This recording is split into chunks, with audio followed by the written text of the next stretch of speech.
right, folks. So we are going to set up a Zoom, just a simple, easy Zoom for you guys, for your group to work. So at some point, you're going to use that group chat or the email chain or however you decided to establish communication as a group. And you're going to set up a time that works for all of you. If you do it at 3 o'clock in the morning, you do it at 3 o'clock in the morning. You can absolutely do it during that 1:15 to 2:45 time that's blocked out for our class. Whenever is the best time for everybody in your group. Just make sure it's a time that everybody can make it to. If you don't know how to set up a Zoom, you just need somebody in the group to go to zoom.us. There's no .com or anything, zoom.us, and this is the screen you'll see. If you have an account already, you can hit sign in. Most of you probably already have accounts because of school. You can also hit sign up and sign up for a Zoom account. It's very simple. You'll have to confirm your birthday and sort of go on there. Once you have that account, you're going to hit, you'll sign in. This is my account. And you'll get this screen, okay? And once you're signed in, you'll have this icon here at the top that says schedule a meeting.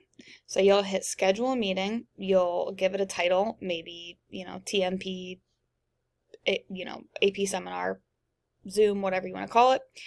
Put in the time for whenever it's going to be. So let's say it's AP seminar required group Zoom is what you want to call it.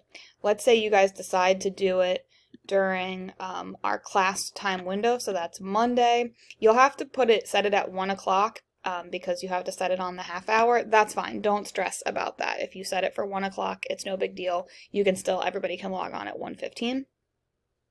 It doesn't matter how long you make the duration for. It doesn't want it to be a recurring meeting. You can hit generate automatically.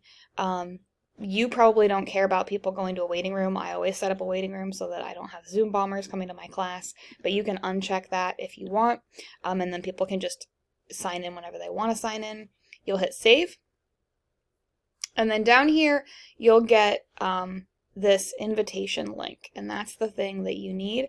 And so you'll just send this link out to everybody in your group, and that's how it can work. If you hit copy invitation, you'll get like a whole thing, but you can just copy this link and send that out in your group text or your email or whatever, and then everybody will be able to log in. And it's really that simple. And then when you are ready to start the meeting, so you'll go back to your regular home page, okay? Now you have this. If you sort of scan over this or scroll over this, you'll see this little blue button that says start, and then you'll be able to start that meeting. And it's that simple.